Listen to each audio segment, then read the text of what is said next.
I don't know what I'm looking at now. It's just a big wet fish. I've only have one tool to tie the fly, and his name's Jason.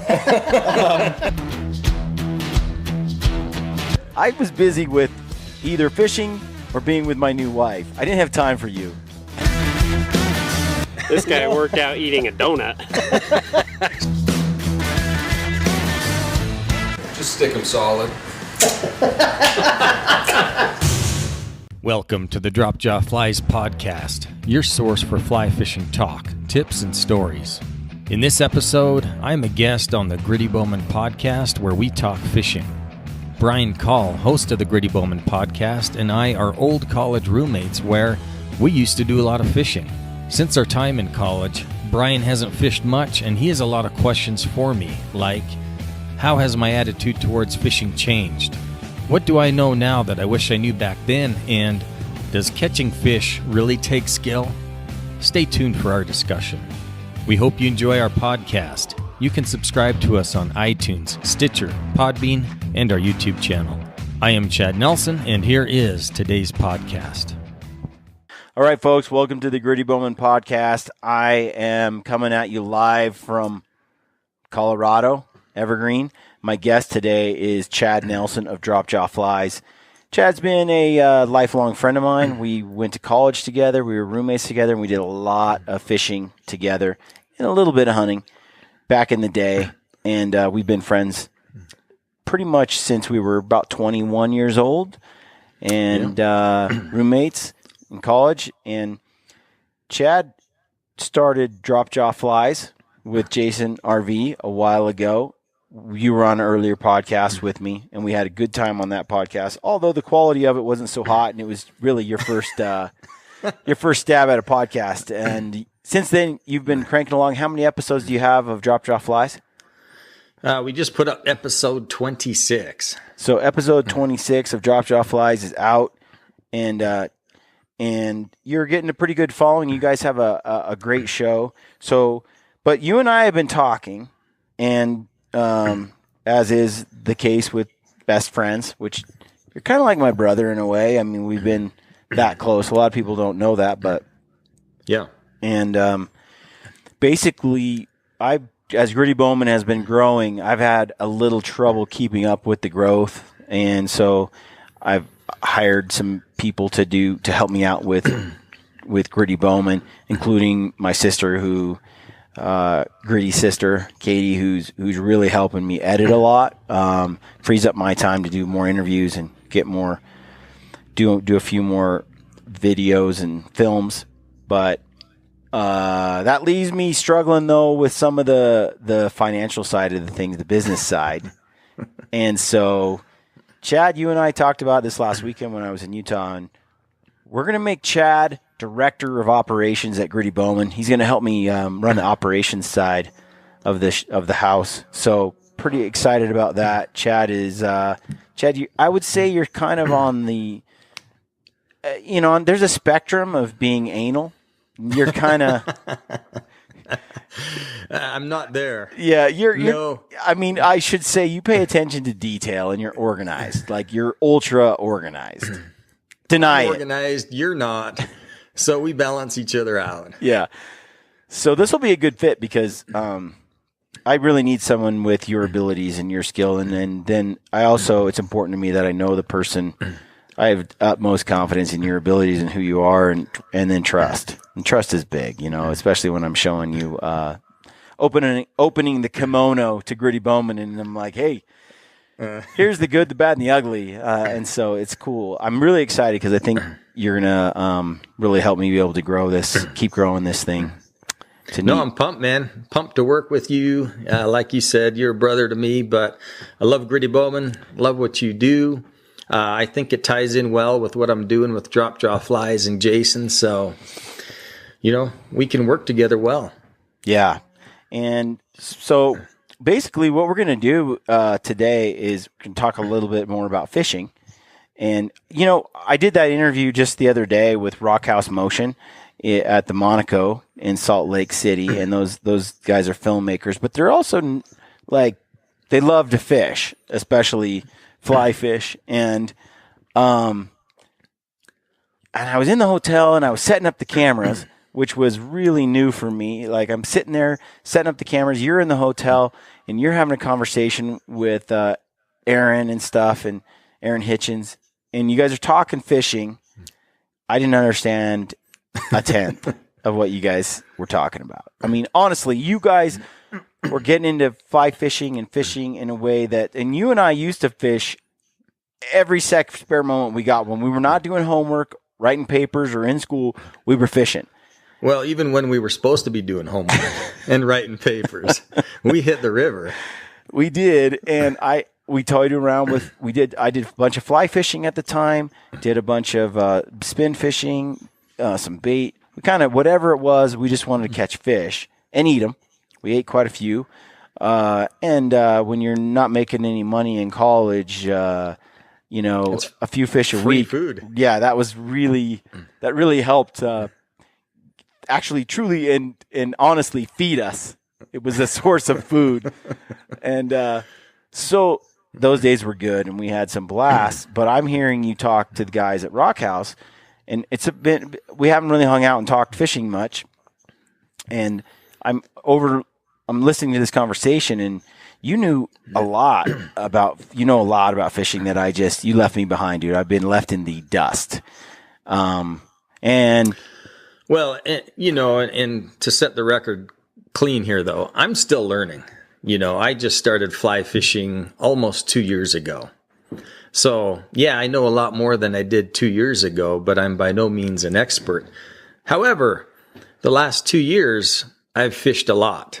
Every week, there hasn't gone a week where I haven't hit water somewhere. So it's been a lot of hours, but I am still learning. So, yeah, you're still learning, but even so, I mean, I am too about archery and hunting and all the time. But there's still a wealth of knowledge that you've acquired now that I want to figure out. I want to get into that. I want to learn a lot more about fishing and fly fishing, backcountry fishing, which is you and Jason do a lot of hiking. You fished yesterday. You said you traveled 9-10 miles in a day fishing, and you slayed it. You caught a ton of monster fish. And that's how we like to do it. I mean, we're willing to go deep where we hope most guys aren't willing to go, and you find water where the fish just aren't pressured or pressured very much.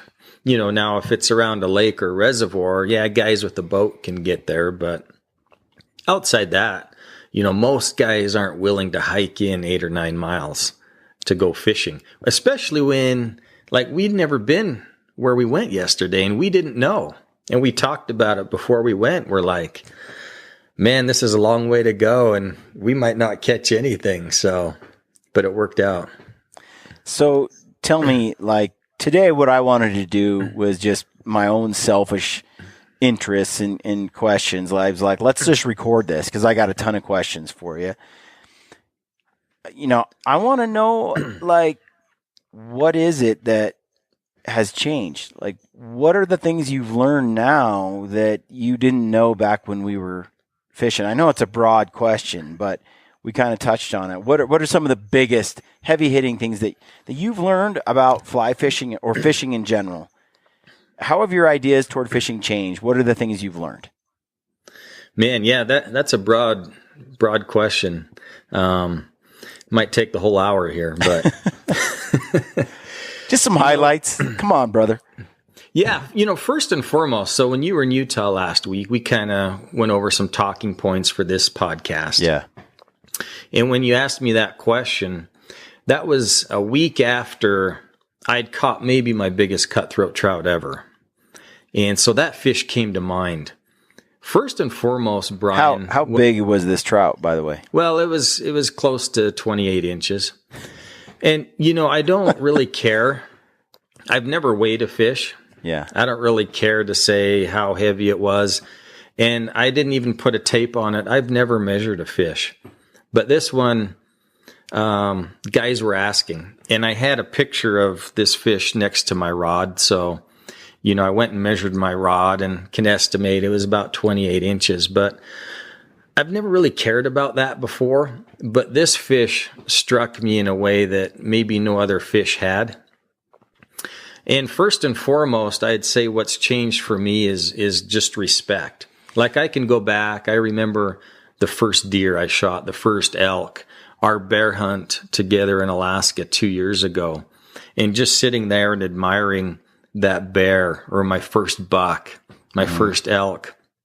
I had that kind of experience with the fish 2 weeks ago. And if you'd asked me if I would ever feel that way towards fish a few years ago, I'd probably say no. But I pulled that fish in. I was anxious to get it in and get it released right away, just so it had the best chance to live and survive, which it did. It swam off healthy and fast. But at the same time, I wanted to sit there and hold that fish and admire it because it was an awesome fish. Yeah. And so I think, when you spend as much time as I have the last 2 years and as much time as a lot of guys spend fishing, studying fish, hunting them, practicing casting, you develop a new level of respect for that species that you otherwise wouldn't. And I could say, I talked about this with our bear hunt in Alaska. That was my first bear hunt. You and I are doing it again next year. So I've spent a lot of time the last 3 years studying bear, studying how to hunt them, spending money towards conservation for bears. And you develop a new level of respect that you otherwise wouldn't. Yeah, I heard Randy Newberg talk about this. It was the first time I had heard it. He had Shane Mahoney on the podcast, and they were talking about conservation and animals. And one of the things that he said was that people who, it's hunters who really have a deep respect for the animal. It's the act of hunting that actually, which is counterintuitive to many people, that the act of hunting makes you love the animal more. Killing it, and it's like ironic that hunting it and killing it, but it's not just hunting it and killing it, it's hunting it, killing it, and then eating it. Gives you a profound feeling of respect for the animal that you don't get just by being an outside observer. Yeah. But when you go out and you take the life of another animal and, you hunt a deer, you kill it, you eat it. To me, I don't know why. And Shane Mahoney did a better job of explaining it, but there's a connection. And so it's only natural that out of that connection comes conservation. Who's out there pushing for the survival of, and the health and the wellness of our elk herds, our ducks, fish, you name it, antelope, goats, sheep. It's hunters. Hunters primarily are the driving force that go out and try to protect and ensure the long-term health of these animal populations. That is ironic because it comes from the experience of hunting them. Yeah, trying to kill them. It's for some it's just counterintuitive. It goes against. They don't understand that, but I'm not explaining why per se. I mean, it'd be an interesting conversation. I just know the truth of it. The reality is the statistics, the numbers, everything points to the fact that hunting instills in a person the desire for conservation, to participate in conservation efforts and to give back. So, it doesn't surprise me that as you've gone down this path and you've fished as much as you have, that now you have a compassion for fish that you just didn't have before. Yeah. So we went out yesterday, caught a bunch of fish. It was awesome. And no one else would have hiked to where we hiked if they weren't fishing or maybe hunting. But, as guys are out, you kind of understand what's going on in the environment too. And you care a lot more about the environment, the fishery or the forest where you're hunting. But, so I'm going through pictures this morning of some fish that we caught, and just looking at those pictures, and there's one that's just an amazing fish. You're going to see it. You're going to see it on Drop Jaw Fly's Instagram, but I was showing you that picture a minute ago, and you're like, Chad, I don't know what I'm looking at. And I'm like, Brian, this is the perfect cutthroat trout. Yeah. But 2 years ago, I probably wouldn't have known that either. That cutthroat would have been food to me. Well, absolutely. Like you're 100%. I look at that fish and I'm like, it's a fish. And you're like, look at the beauty of this fish and look at it. Isn't that amazing? And you're showing me this picture and I'm like, dude, a wet fish is a wet fish. Some are shinier than others. But I mean, you know what I mean? Like, I don't have that appreciation. It's like when I show a blacktail buck photo to somebody who's been hunting mule deer their whole life and they're like, big deal. Yeah, they don't have that same appreciation that I do for that species, or a coos deer for that matter. You know, I interviewed Zach Griffith and Rocky the other day at their house. It was so cool to go down there and look at their coos deer mounts. And as I talked to Rocky, she was pretty cool. She's like, I'm addicted to coos deer. Now that I've gone out and I've hunted them and I've harvested one and I've seen Zach's, she's been out there hunting great big mule deer with Zach, and Zach's clearly in love with hunting mule deer. But then Rocky's gone out and done the same 2 hunts, right? And now and she's just fallen in love with coos deer. I think that's the neatest thing, because here you are, like, all of a sudden you have this appreciation for this animal you didn't even really know was on the map. And now that you've spent time around them, all of a sudden you're like, this is a fascinating animal and a fascinating getting in their world and hunting them. For whatever reason, we each kind of have those animals that we're drawn to. For me, blacktail hunting is miserable. You're getting wet. It's almost always raining on you. But there's just something about that species that really gets me excited. And same with black bear. I don't know what it is about black bear hunting, but now that I've taken you and we've hunted black bear, I don't know about you, but black bear hunting is like way up there. Black bear hunting with a bow, spot and stock.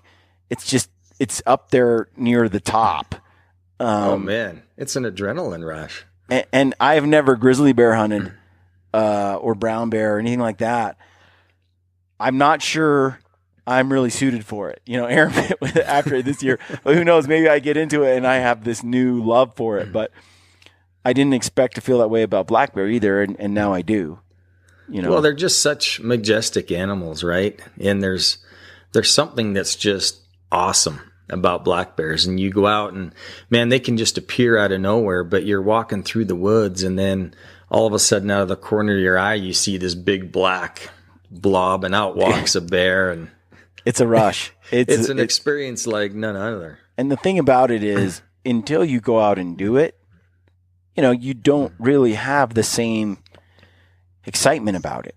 And like with Rocky and coos deer, it's like something about the pursuit that changes your whole feeling about it. So you're showing me this cutthroat, and I'm going, what is a cutty anyway? Like it's just a trout, right? It looks like a rainbow. I mean, it's like but you know all those nuances now, and you have a deeper appreciation than I do. I think it's neat to observe and to see your passion for fishing is on another level now. Well, yeah, you and I always enjoyed fishing. And always. I think, part of it was just you and I spending time together, getting out in nature, because that's what we love to do. And it was you didn't have to have a lot of money, time, or resources. You know, we went to Walmart and we bought a rod and reel and a spinner, and we were into it like $30-$40. And now we're on the water and we're fishing out of state, right? With a minimal license and fee. And so that changed. There was no barriers to entry to try it. And so if we went out there and threw a couple of things in the water and none of it stuck and we didn't catch anything, it was just like, okay, but at least we got outside. Yeah. That's why I like fishing, because it's sort of that gateway into hunting in a way. Yeah. Now with fly fishing, it's not quite as cheap as going to Walmart and buying a spin rod. And if you're going to keep up with guys like Jason, you need a couple of rods, you need a couple of reels and a lot of gear. I mean, to do it right. But, you know, there are some entry-level rods and reels that you can buy just to get into it. Yeah. But what I love more about fly fishing than I did spin fishing, I mean, there's a lot that's different, Brian. And you and I didn't really know what we were doing back in college. We were just throwing our Panther Martins out there blindly and hoping a fish would bite on. And I joined the fly fishing club, and you did not. I got married, and when I got married, you were still in the dating scene and doing them. So I had to find new friends a little bit, and I joined that fly fishing club, and I went out. And I had to find new friends. That's right. I was busy with either fishing or being with my new wife. I didn't have time for you. Yeah, that's accurate. No, you were dating. You were all over like a new girl every week. So I mean, it went both ways. Oh, come on. but here's the deal. When I went out and I fished, I fly fished, I got really excited about it. And I would catch a few fish. I don't know. In total, I mean, because the waters there are amazing. I would catch a few on dry flies, and then I figured out how to nymph fish, and I did that too. Which nymph fishing just didn't have the same level of excitement as dry fly fishing. So I kind of would rather spin fish than nymph fish. And anyway, over time, I loved fly fishing, but I wasn't catching as many fish. Yeah. Well, so I took the first time I went fly fishing, the first weekend, I should say, I kind of betrayed your trust, and I took Jason to our secret fishing hole in Idaho. Which now, how does that rank toward other fishing holes you've been in? It bites. It's no good? It's no good. And it's not a secret anymore. There's a lot of tracks going in there now. Oh, really? Yeah. Dude, it was amazing. We caught a ton of fish in there. Loads of fish. But anyhow, I took Jason there. Mm-hmm. And this is before I'd picked up a fly rod. The next day I would pick up a fly rod, but I still took my spin rod. And I caught more fish than Jason in that spot with our Panther Martins. Yeah. But Jason caught 3 or 4 that were way bigger than any fish we ever caught on our spin rods. And so what I learned was, throwing out on a fly rod, you're able to do your dries, your nymphs, or in Jason's case, streamers, mimicking bait fish. Mm-hmm. And those big fish, they like a big meal. They don't get that big just eating bugs, Yeah. They need a big meal once in a while. And Jason hauled in a few browns from that spot that just blew me away. We never caught a brown in that spot that I recall. No. You caught one.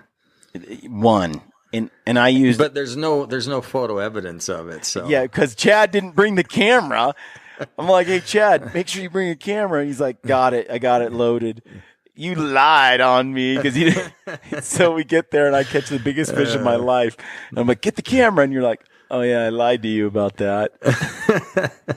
I actually thought I brought it, but it was a deep betrayal. Somewhere in that day, I realized I forgot it. Well, it was a big fish, but I remember that day, and it was murky, and the river was swollen, and I had lost every one of my lures, like caught and snagged, or they were gone, and all I had was like some massive 2-inch lure left in the tackle box, which I didn't even know where it came from. It weighed like 5 pounds. I tied that thing on, and I chucked it across the water. I was like, it's the only lure I've got. And that was the same trip we decided we were going to hike in without any food and live off what we caught, which was now we're on like day 2 of starvation. So and there was snow, which we had to hike through if we wanted to get out. Anyway, I remember catching that fish. It was a huge lure. I didn't think I'd catch any fish on that because it's just too big. And then when I saw the size of the fish it brought in, I realized big fish like big lures. Yeah. Yeah, they do. They like a big meal once in a while. But, so taking Jason to that spot, and I caught a lot. He caught less but bigger ones. But I just decided, I've caught enough fish that I don't need to go out and catch all these 12, 14, 16 inchers all day long. I would rather spend my time chasing big fish, and whether I catch 1, 2, or 3 bigger fish, that's what I wanted to do. And that's what made me decide to pick up a fly rod and give fly fishing a try. So you realize that, you'd catch maybe fewer fish, but the fishing experience and the quality of the fish you caught would be much bigger. Well, and I didn't know if I would catch fewer or not. You know, I just knew I had never caught anything as big as what Jason was pulling out. And so I had to give that a try. Got it. And man, fly fishing is awesome. Better than spin fishing? It's way more fun. It's way more tactical. There's definite technique to it. I mean, guys that are proficient casters, you can place that fly right where you want to place it. You learn how to read the water. I mean, we weren't reading the water. We just fished all the way up that river until we found that spot, and all of a sudden we started catching fish, but we didn't know why. No, I just knew that was the magic spot. Yeah. But, you know, watching Jason, you know, guys change out flies. They follow the hatches. They watch fish the way they're feeding. And you can tie on flies to mimic what the fish are eating. Or, you know, in our case, we make streamers and we fish streamers. And we know that big fish, like to eat bait fish. So that's what we mimic. But just being able to work a fly rod and place that fly exactly where you want it, present it exactly how you want it, it's a lot like hunting. And it's up close and personal, like archery hunting. So the experiences that I've had fishing remind me a lot of hunting. And I never thought I would feel that way about fish. I mean, they're fish, right? Right. Most guys don't care about fish. To me, they were always food up until a few years ago. But now I primarily catch and release, and I never thought I'd be a catch and release guy either. Yeah, isn't catch and release kind of weird, kind of for pansies, kind of for people who, I mean, they're for eating, dude. They're fish. Yeah. Oh, we still eat some. But, you know, in reality, we will only eat a fish or keep a fish if it's at the end of the day and we're done fishing. I mean, like yesterday, we're out at 6 a.m. I got home at 10 p.m. You know, you catch a lot of fish in the course of a day, but if you're not ready, and we're 8 miles in, right? So if we were to keep fish and try to hike 8 or 9 miles out, and, you know, they'd be rotten, spoiled by the time we got back to the truck. Okay, so you have a greater respect for fish, but what is it now that you do that, I mean, now how do you view fish? I mean, you talk about how you viewed them before. How do you view fish now? Well, you know, the same as big game hunting. When you spend as much time as I have, you know, and as much time as Jason and I do studying fish, being out on the rivers and the waters, spending money towards fishing licenses, gear, habitat, whatnot, you gain a better appreciation for them, but you also learn more about conservation. You know, what are the cutthroat population here? What are the rainbow population in this river? How are the brown trout doing here? And you understand what's going on in the whole fishing community, in the fishing waters. You gain more respect for the fish in that matter too. So how have your motives changed? Like, is the reason you fish the same as it used to be, or are they different too? Well, same and different. I mean, I still love it. We always enjoyed it, you know, and now I fish a lot with Jason, and it's fun to have a buddy to go out fishing with too. But, you know, my motives are, you know, part of it was I fish for drop jaw flies too.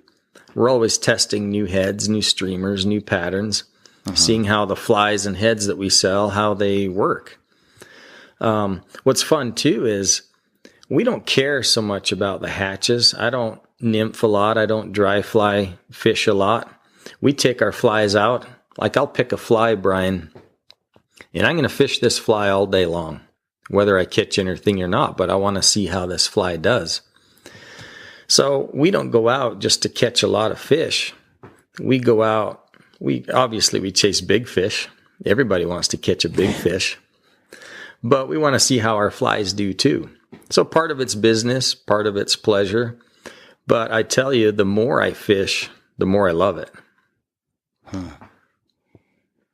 Well, that's something I want to do a lot more of, you know, fishing. I haven't done since, you know, I got more and more into archery and stuff. And I just, didn't spend very much time fishing anymore. And you've gone the other way where you've put a lot of time and energy into fishing. And so I think there's a chance for us to, keep working together where, I share what I know and you share what you know, and really expand our knowledge about each, because I want to know a lot more about fishing than I know now. Well, here's what's cool about fishing too. I mean, I love to hunt. I mean, that's my first passion, right? Love to hunt, but that's a big commitment. And in most cases, to be successful at hunting, you got to go out for an extended period of time. There's guys that have tree stands maybe set up close to home, and they can get out and do hunts just for the day, and they'll have success. But that's not typical, especially if you're chasing elk, which you and I love to do. But fishing, you can wake up in your bed, you can go fishing for the day and have a great time and come home and sleep in your bed at night. Yeah. Well, it's funny you were talking to, I think it was, I don't remember so many conversations I've had recently, but somebody was saying something about the fact that you have a lot of fishing images on your outdoor page. I think it was Aaron Hitchens, wasn't it? Yeah. At Rock Aaron House. Hitchens. Yeah. And maybe it was you giving him or somebody, but like, hey, there's just a picture of your fish. Like every day, there's like a new fish picture, but there's like one moose photo, and you're like, what's the deal here? And he was like, well, to your point, you can fish every day, and you can get a new fish every day, and you can share that, and it's fun. You're killing one moose a year, right? And you get a moose. He's like, how many picture angles you want to see of my moose? He's like, once you've done a few of them, it's like, okay, we get it. It doesn't matter how excited I am, but you shot a moose. Okay, great. But with fishing, it's a weekly thing. It's a daily thing. You can get out, hit the river, get a few fish, catch a few fish, and then be done. Now, I remember for us, like I would eat fish every day, fish that we caught every day when we were in college. Yeah. And I'm a big fish eater. I love eating fish, especially fish that I caught on my own. But, and same with, I see this in the waterfowl world, with duck hunting. There's just so many ducks shot, like by hunters and waterfowl coming down, and so many fish that get taken from the rivers. You start to go, how much fish is ethical to take? How many ducks should you be shooting? And is there a limit? Or if you're following the law and the limits that will set by the law, are you good? Because I start to have a thing where it's like, I've harvested one deer. I feel good about that. The amount of fish we ate in college feels a little bit wrong. It does now, but man, that was a need. That wasn't just for sport. I know, but at the same time, I'm like, okay, part of the drive for me to go out and go fishing is to come home and cook that fish for my kids and the wife and everything and eat fish. And yet I feel like in the fishing world, especially in the fly fishing world, that's not exactly smiled upon. It's interesting. The whole fishing world has kind of taken a shift since, we were in college in the last 20 years. I've read a few articles lately that say, this is from a fly fishing journal. Yeah. But fly fishermen have almost done too good of a job at catch and release. They've almost embraced it too much because a lot of our fisheries now, they're not producing as big a fish as they used to. And it's because there's too many, because fly fishermen are releasing too many back. And both of these articles I read were encouraging. Now, this is specific waters and specific areas in the States, but they were encouraging guys to keep more fish. That's different. It is. Now, there's other waters where that's definitely not the case. Yeah, for sure. It's got to be fishery dependent. It's just like shooting elk, right? They issue 2,000 tags for one unit, and they issue 50 tags for another unit. The reason is because that population's sustainable at those harvest rates. I would assume biologists are looking into that, and so when you're harvesting fish, you're doing it per regulations, which should, in theory, reflect the sustainability, the harvest rates that are sustainable for those particular fisheries. Yeah, for sure. Absolutely. And the reason why, like Jason and I, and this is just our choice, but we don't keep any cutthroat trout, namely because Western U.S. is the only area where cutthroat trout are native. Yeah. Brown trout, you can find brown trout worldwide, rainbows worldwide. There's rainbows everywhere. So if we catch a rainbow and it's noontime, we're wrapping that sucker in tinfoil. Yeah. We carry tinfoil with us, and we'll eat that guy on the bank of the lake or the river. So what is the, now that you've been fishing as much as you have, fly fishing, what is your favorite fish to target? Like what is your dream fish? It's interesting because it's changed. And Jason and I had this conversation recently. For a while there, it was cutthroat. Yeah. But lately, I'm craving a big brown trout. So why cutthroat and now why brown trout? Well, I've caught a lot of cutties. Been there, done that. Now it's time for the new. And here in Utah, man, we have one of the premier fisheries for cutthroat trout found in the United States. And I'm fortunate that I can walk right down to it from my cabin. So I catch a lot of cutthroat trout. Okay. I don't fish a lot for browns, but I'm looking at pictures guys are posting of these awesome brown trout, all colored up and, banana yellow. And I'm like, I want one of those. Well, that's what I wondered. Like, for me, like the brown trout have always been the fish I'm most fascinated with. Just because of the colors and I don't know, the gold plus the bright spots. I don't know. It always gets me excited. Cutthroats, for some reason browns are cool. Plus they are notorious for being just pigs, Yeah. Just big old fish. But they're also, I think I've caught like 2 browns in all the times I fished. Like they just felt uncatchable. Mm-hmm. Yeah, they get big head, they're aggressive.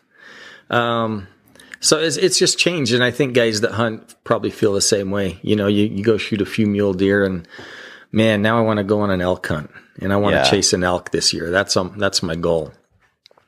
My dream fish, well, probably my dream trip, Brian, is for us to head to New Zealand where they grow some pigs of browns and go do a stag hunt. Yeah. Coupled with a few days chasing big browns down there. I think that would just be awesome. I do too, only I'd rather chase tar, I think. Well, yeah, you can do that too. Yeah. No, that would be a cool hunt. I think New Zealand has those notorious brown trout that are, you dream about. So what have you learned about catching those fish then? Like, well, here's the thing about big fish versus small fish. And you and I used to catch a lot of small ones, right? Dude, don't. I caught some 15 inchers. Well, and I should say this, and it's like hunting too, but the trophy, the size of the fish depends on the water it comes from. In some water, 16 inch is a trophy fish, right? Right. But small fish, and I think the reason we caught a lot of them is because they'll move a lot to eat. They're growing, they're small, they have to be aggressive, they have to get food whenever they can get it. The bigger the fish gets, they become more lazy. And they'll pick their spots right, and they'll just sit and wait for food to come to them. And they'll only move maybe a foot this way and a foot this way to eat. So to catch a big boy, you got to line that food right up with its mouth pretty much and just drive it right into its mouth. It's not going to shoot 10 feet this way or 10 feet up to eat. They just typically don't. So our Panther Martins found the guys that were willing to swim 10 feet to eat it. So when you're in the water there and you're fishing, I mean, do you see under the water? It depends on the fishery. The reservoir I fish, depending on the location, yeah. The Green River, where we're going to take you next week, that's typically crystal clear water, and you can see right down to the bottom. In fact, podcast episode 26, we just released a few days ago. This is of Drop Jaw Flies. Yeah, Drop Jaw Flies podcast. We had fly fishing extraordinaire Derek Olthius. He's an awesome fly fisherman, and we talked sight fishing. So how he approaches it.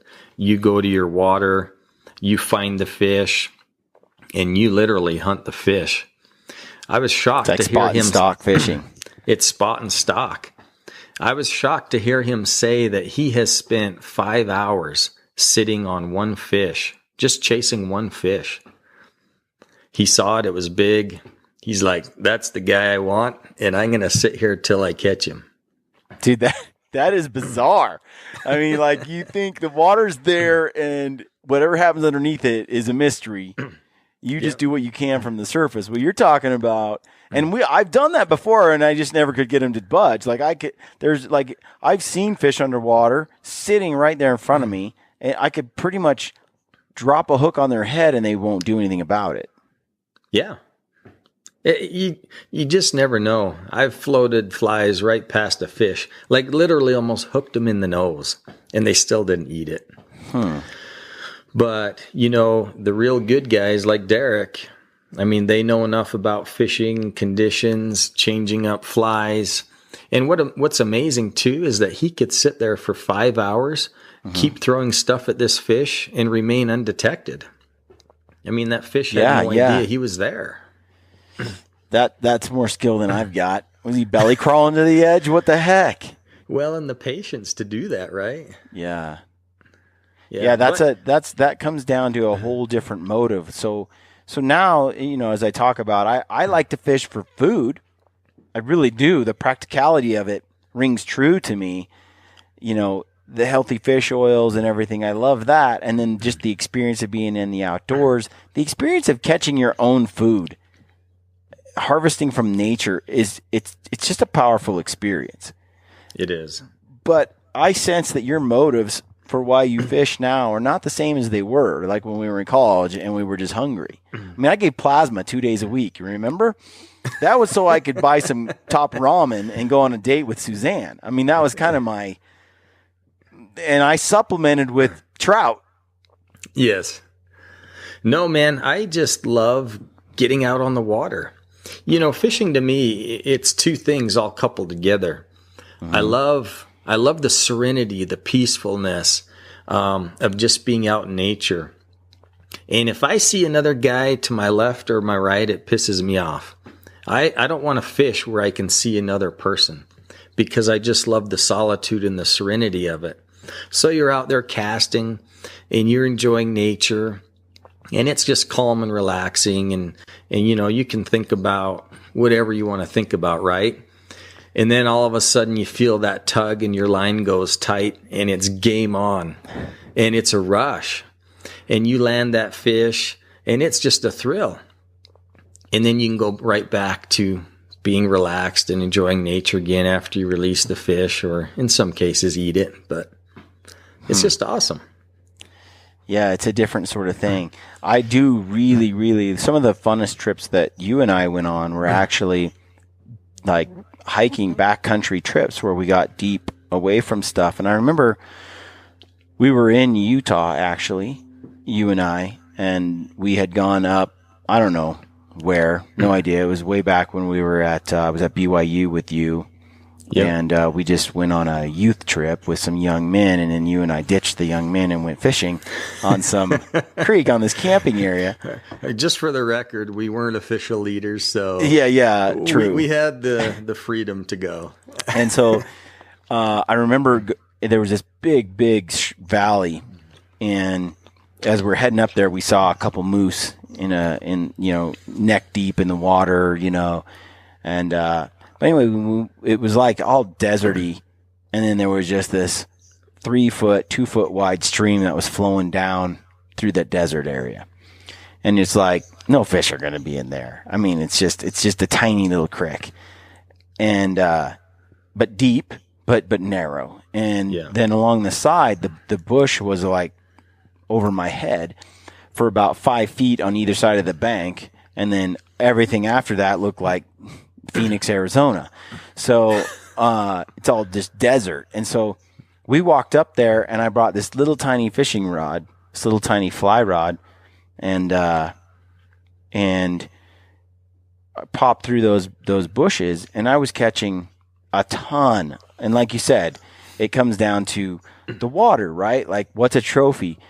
What's a rewarding fish to catch? Well, I was catching like little 6-inch trout out of that thing, and they were some of the best fighting trout I've ever caught. Plus, I had like the world's tiniest fishing pole, so that made it even made it feel really fun, right? It was like a challenge, and super lightweight gear. It was fun, man. It was a blast, and we fished that little creek for a while, and it was like every cast I caught something. Thing was just full of little fish, I think brook trout. And that's when I almost got ran over by that moose I was standing 5 feet from, and it was like neither one of us saw each other, and it scared the crap out of both of us. But but we did a lot of remote hiking and fishing, and that too, like that really added to the backpacking and outdoor experience for me. To bring a pole, to bring some tackle, to go out in the middle of nowhere, photograph, experience the outdoors, and then find some water we didn't even know was there, or hike into where we know there's some water but don't know if there's anything in it, and then catching fish there. It's just a cool experience. It is. The most rewarding, probably most memorable fishing trip I went on this year was with my son and his scout troop. Same thing. We backpacked in 10 miles up to a remote high mountain lake base camp. We were at 10,000 feet. The pass we went over to get to this lake was almost 12,000 feet. But, we had five boys on that trip that had never gone fishing, never caught a fish. So to get these boys who weren't really outdoorsmen, to get them to go on this trip and then get up there to these high mountain streams and lakes and put a fishing rod in their hand and watch these boys catch their first fish ever. And some of these kids were, 16 years old. The age ranged from 14 to 17-year-old boys. But to see some of these boys catch their first fish, it was an awesome experience, man. And they were hooked. Yeah. After they caught that first one, they wanted to cast right back in and do it again. And then these boys wanted to keep these fish, and they went back to camp and fried them up. Watching them try to get the fish was another thing. I hate to say it, but 2 of the fish spoiled, Brian, because they didn't get them gutted in time, and they just didn't quite know how to do it. Yeah. But to see boys experience nature like that, it's, in a lot of instances, it's a lot easier to help them catch their first fish than to shoot their first deer or their first elk. My challenge right now is taking my own son hunting because of the time commitment and when hunting season is, and he's in school, and it's just tough. But I can take him fishing for a day. Yeah. That's easy. So tell me, Chad, what's it like to catch, 20 plus inch trout, 24, 25, 28 inch trout? Because when I watch you and Jason, I follow you on Drop Jaw. I'm on your Instagram, which is Drop Jaw. It's at Drop Jaw Flies. And then yours is at dropjawflies.chad. Correct. Yeah. And when I'm following you guys, you have some amazing photos of your outdoor fishing. I mean, there's something cool about Instagram people who post their fishing, because some people who can really fish and catch them on the fly, they just have gorgeous photos and stuff, or video captures of those, of being out there. It just makes me, fish are gorgeous. And you, though, are catching big fish that we never caught. And you're catching them on every trip. So what's how does that feel? And has that changed it too? Because when you're catching 12-inch and 15-inch and 18-inch trout, that's cool. But dude, you're catching 2-foot trout regularly. What's that? Well, I feel a little spoiled. And, yesterday, Jason and I, we caught a bunch and we stopped taking pictures of them. Jason would have one on and I'm like, do you want a picture? And he's like, nah, this is only 20-incher. So we don't need a picture. But a lot of it is just the fishery that you have access to, fisheries that grow big fish. Yeah. And for us, primarily, we fish our reservoir where the average fish we catch is a 20-inch cutthroat trout. Catching 22s is not uncommon. Wow. When I caught that 28-incher 2 weeks ago, now that was my biggest one ever, I think, up there. And that one got my heart pumping.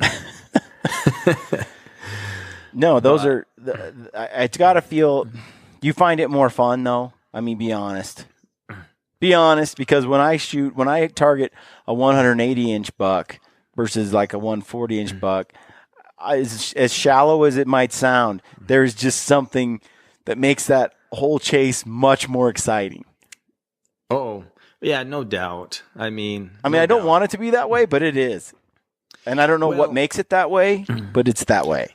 Well, a lot of guys think it's the trophy and because you want to hang the biggest rack on the wall or mount the biggest fish on the wall. But really what it is bigger fish are smarter. They've seen guys' flies, they've seen guys' lures, and if you can outsmart him and get him to bite your fly, on our podcast last week, Derek Olthius, explained what his buddy explained to him in regards to fly fishing. And he said it's a lot like hunting. You got to get into place. You got to find the big fish and you got to present the fly to him. Basically get ready to take the shot, but you're not the one that pulls the trigger. You got to then convince that fish to pull the trigger on itself, meaning eat your fly. Right. So in some regards, it's more challenging. And I've chased plenty of big fish that I couldn't get to take my fly. And that's just the name of the game. Yeah. That's an interesting take on it. It is. I'd never thought of it that way, but it makes so much sense because it explains exactly, what I've experienced the last couple of years fly fishing. So what do you think are the biggest mistakes we made back when we fished? Everything. Oh, thanks. I thought we were pretty darn handy back then. Well, we did some things right for sure. We had the desire, the ambition. We were willing to hike into remote waters. Mm-hmm. And actually the place we found, looking back, it's good water to hold fish. Yeah. But we had no idea why fish were eating, when they were eating, how they were eating. We just knew that our black and yellow panther martins worked, and we kept throwing those at the fish. Yeah. Wait, are you calling us a one-trick pony? Because, I did use like some other spinners like roosters and, rooster tails. And, I expanded. I used a Super Duper. Blue Fox, that was a good one. We had good luck on Blue Fox. That's right. Maps caught us a few fish. Those are money, man. But what you're saying is we were really amateurs. You never know, Brian. So 3 of the fish I caught yesterday, Jason and I keep saying, and this is actually goes along the lines with Aaron Snyder saying, when there's carbon in the air, there's hope, right? Yeah, yeah. We keep saying, man, as long as your fly is in the water, there's a chance. That's true. So yesterday, twice, I had casted my line out just to reel it in. I typically don't reel my line up when it's all piled at my feet because it gets snags and tangles. So I'll cast it out into the water and then reel it in. Twice I hooked up a fish while reeling it in. I wasn't stripping. I wasn't giving it any jerks or motion, right?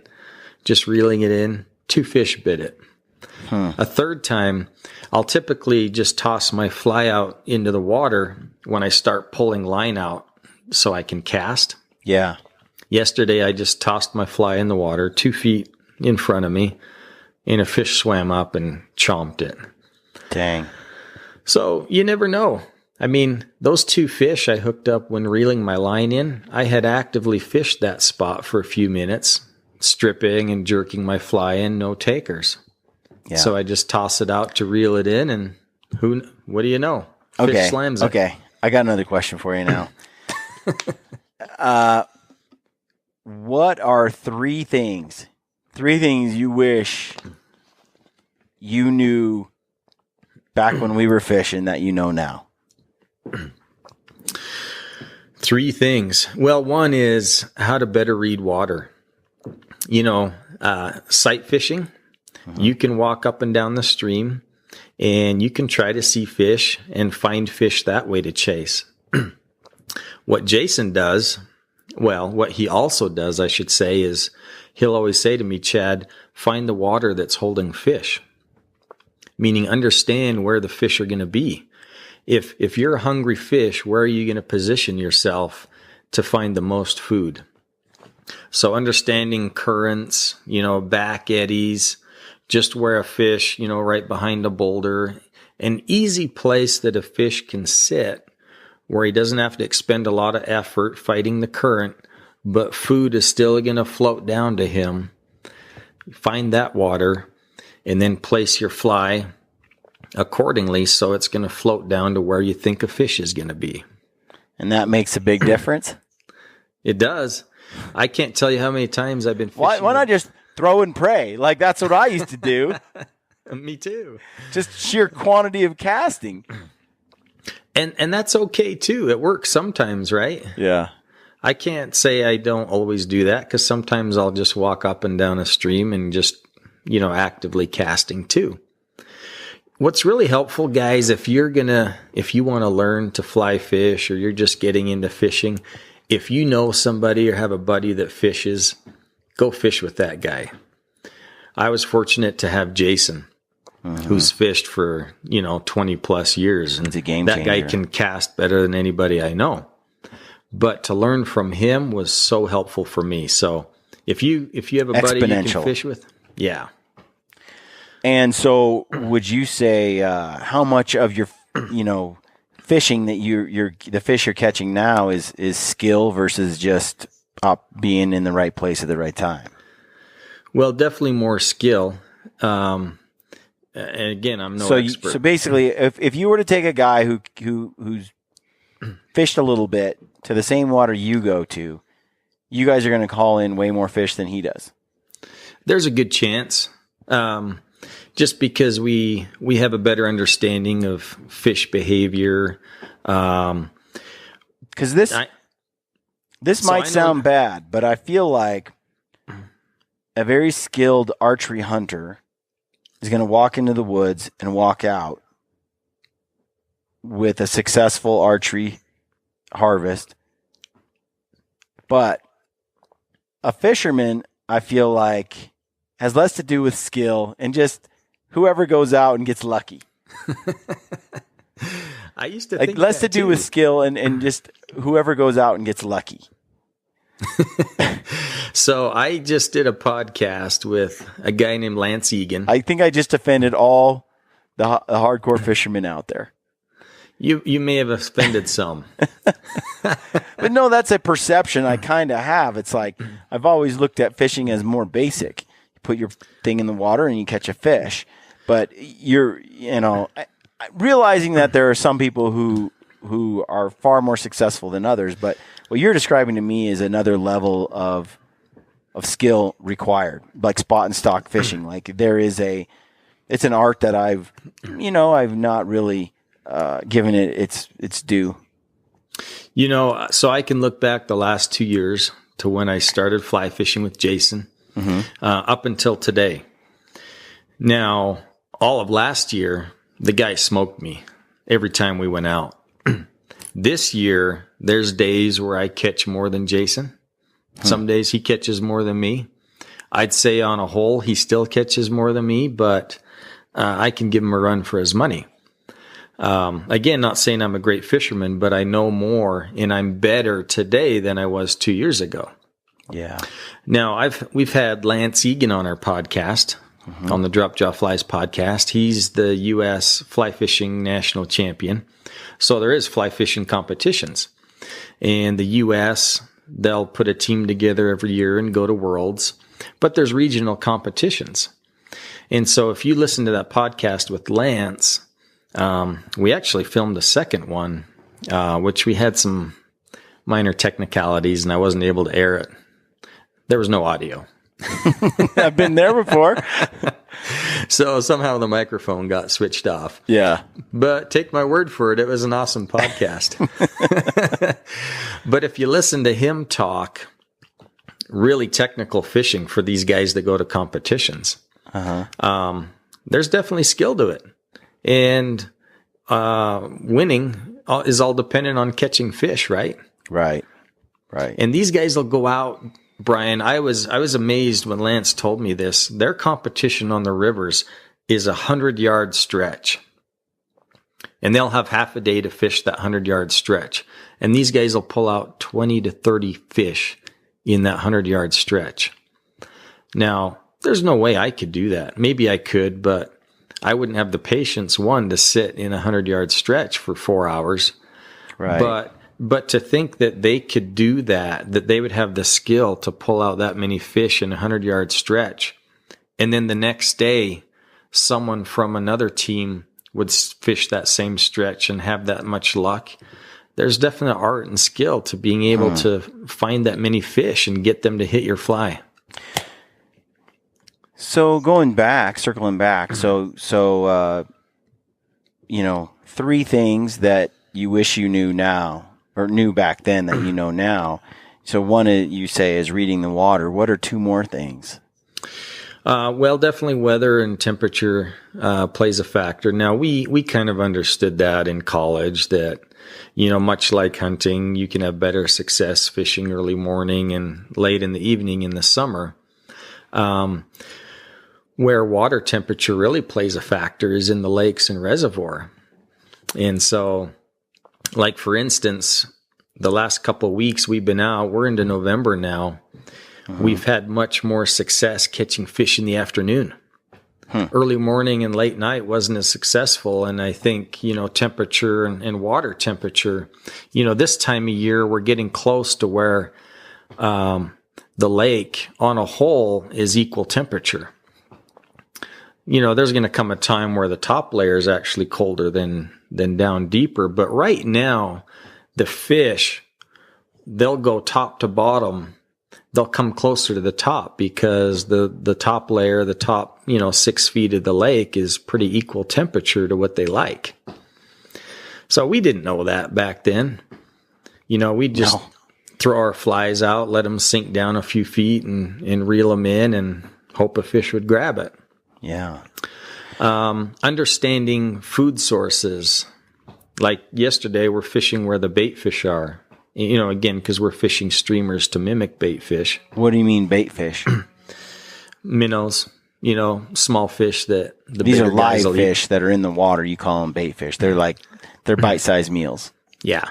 So there's a lot of bait fish swimming around in that area. So there's a lot of big fish lurking to eat those fish. That's where the food is.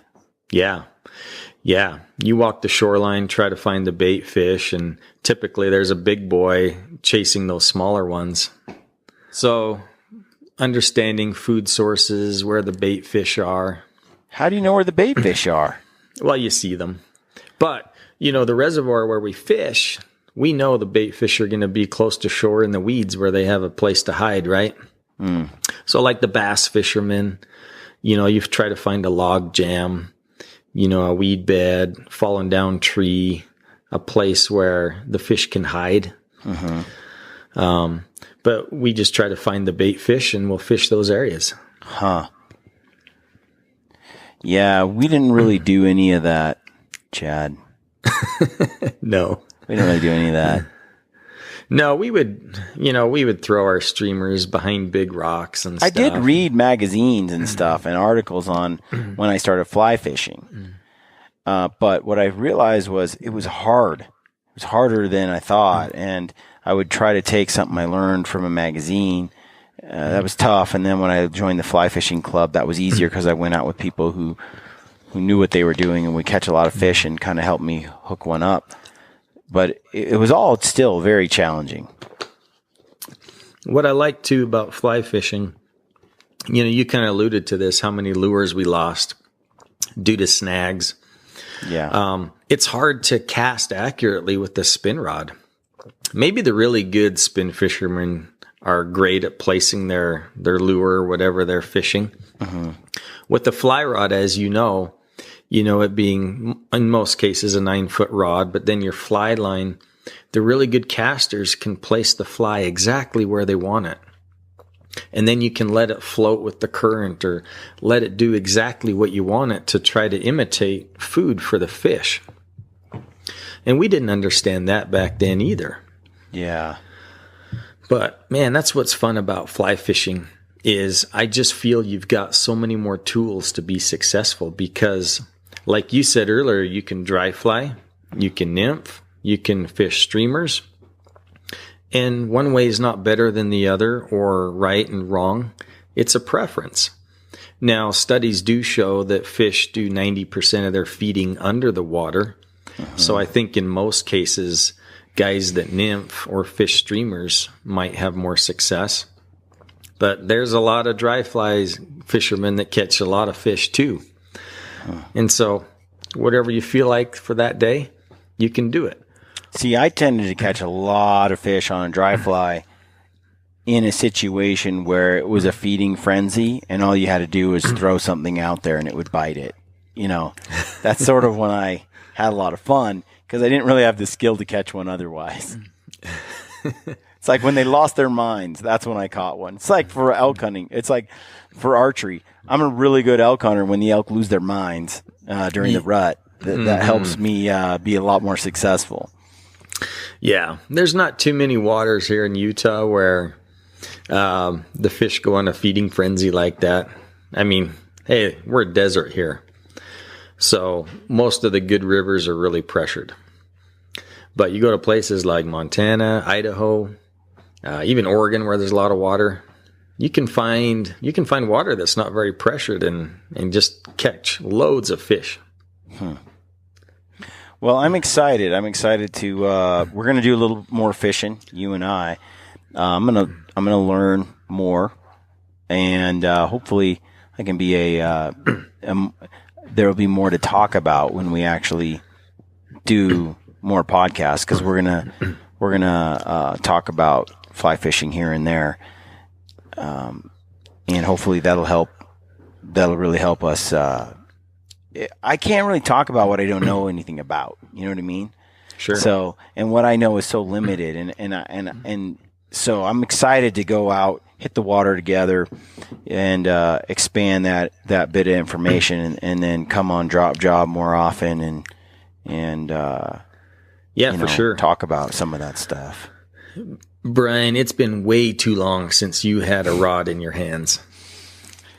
Yeah, for real. I mean, I fished with my kids on our home pond where it was full of stock trout, and they hooked up every cast, and we would eat those fish. Those were like, it's not the same. It was so fun though, but I'm looking forward to like some legit fishing for sure.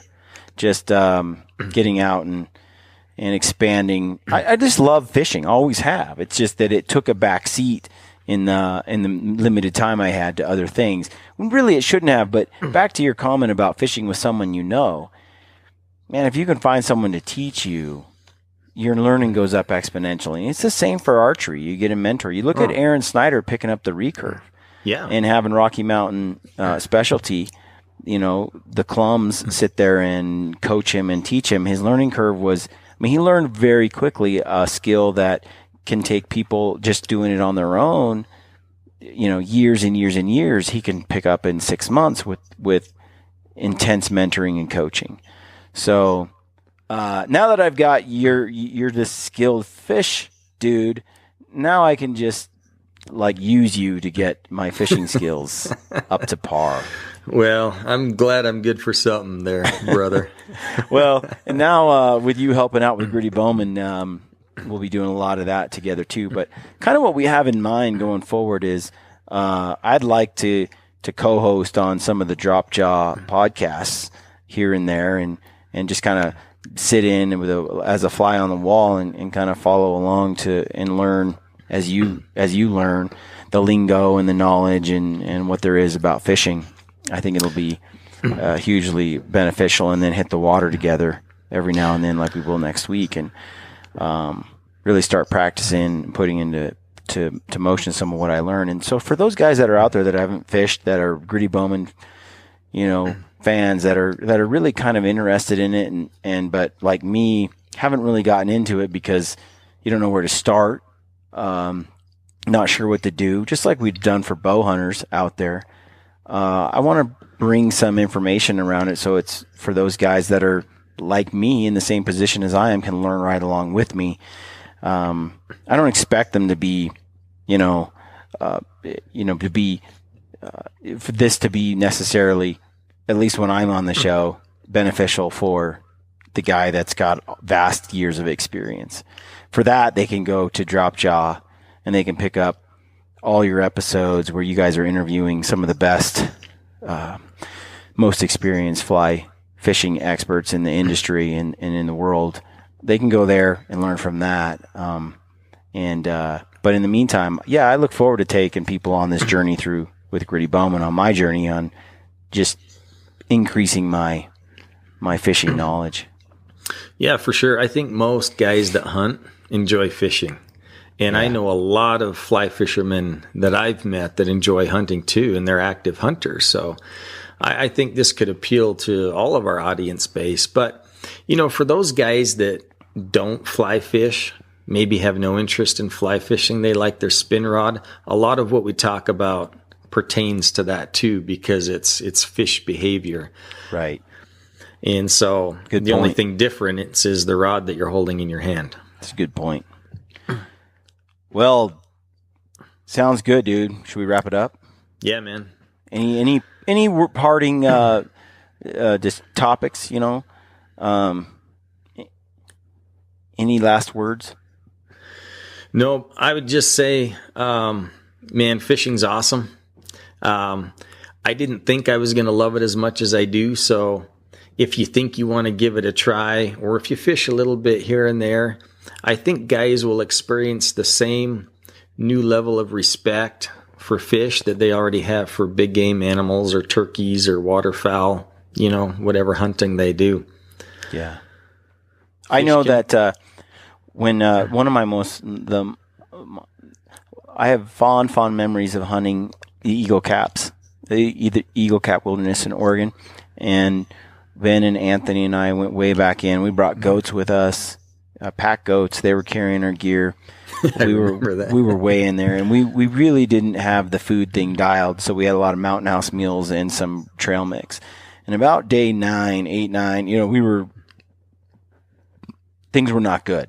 Okay, we tired of Mountain House. We were so sick of the food we were getting, and cousin Ben had brought a little fly rod, a little spin rod with him, little collapsible pole, and we were catching grubs and worms and tossing them out there, and catching tons of fish up there in these mountain lakes up in the Eagle Cap Wilderness, and adding that to our trip.